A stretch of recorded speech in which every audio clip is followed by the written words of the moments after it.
Before we start painting some examples, I want to talk about what we're looking for and how we're going to go about preparing for our task.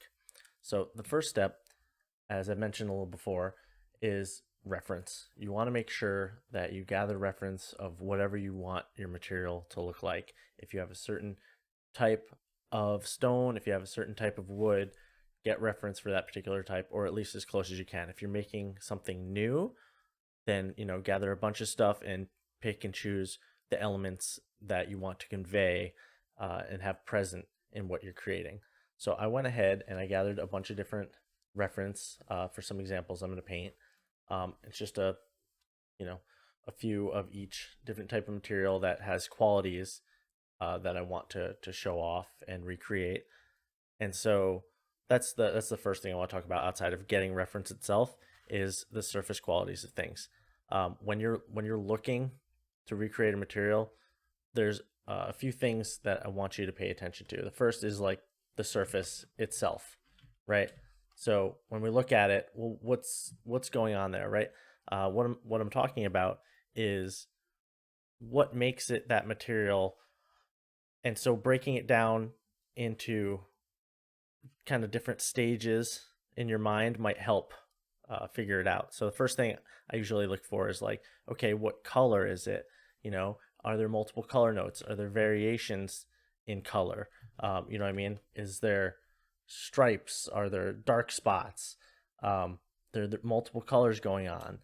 In the wood here, for example, there's a lot going on there in that particular tree stump, and it's telling a story of what happened there, why it looks like that.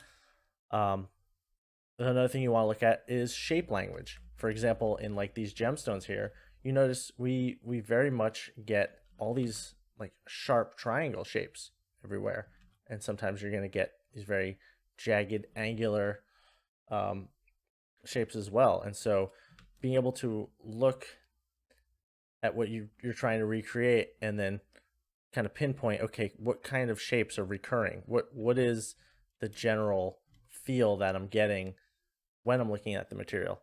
And then on top of that, now you want to look at the specular properties, right? So we could see in some of the gems here, they get some pretty hot spec, especially on this guy right here. It goes to white pretty easily, and right here it's shining very bright. You could see the window itself, right? That's how clear the image is coming back. Whereas on the stone here or on the wood, you're not really seeing anything reflected from the light, right? It almost looks completely flat.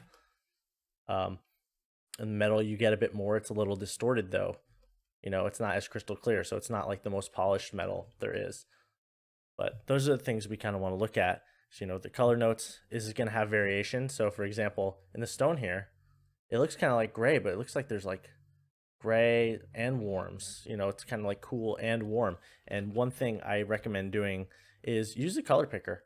I'm not saying to do that when you're trying to copy something. I think it's good to use your eyes to kind of dictate, what feels right. But that being said, if you're unsure or if you want to kind of like gauge the differences between both hues and value, use the color picker and just see the difference, right? So here we have, it's kind of this dull, bright yellow orange, and then right next to it, it's going to green, almost to blue. So that's kind of a wide variety of color right there. Big variation is what I meant to say. And so you can kind of pull your hand along the surface and look how much is going on there. And so while you don't have to go that crazy, it's good to know that like, hey, if I'm going to do like a stone, maybe I want some of that color mixed in with some of this color, and it's kind of all over the place as far as the local color itself goes. And then you can go over here in some of the gemstones and like, okay, that's in kind of the mid-tone. It's that saturated, red purple, and then we go and it's really contrasty, so it gets a lot darker in value right away, and then back up. And so seeing the difference between not only the value but the hue and the color itself is going to be very useful to kind of build your knowledge of what that particular material might have in it when you're trying to recreate it. So then when you're going to paint it, okay, you might spread out your color choices more. Or if you're going to do some shadows, okay, well, now I know that I'm going to go from highlight to dark, and it's going to be really dark. The difference in contrast there is really important. The last thing I want to talk about before we get going painting some stuff is the importance of lighting and the environment. The light is going to dictate what your object looks like for the most part, as far as color and how the spec is shining back.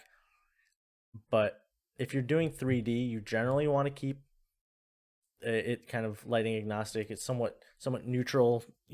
What would that object look like in like overcast or like plain white lighting is generally how you want to make it, unless you have a very specific case where you're trying to do like stylized color and art, or it's 100% flat lit and you have to paint in the lighting. If you're doing illustrations or concept art, any of that, you definitely want to keep in mind the lighting you're seeing, where your light is coming from, how bright it is, because that's going to affect the entire look of what you're creating. But if you're doing 3D, you want to keep it pretty neutral, because you're going to be lighting it in your 3D editor itself. But that being said, again, pay attention to the colors, what kind of variation in the color, in the contrast, the shape language, what kind of shapes do you see repeating or that material has a lot of, as well as the properties of the specular.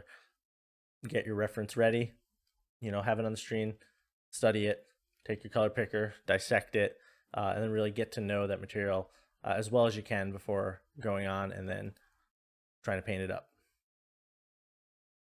All right, let's do some examples.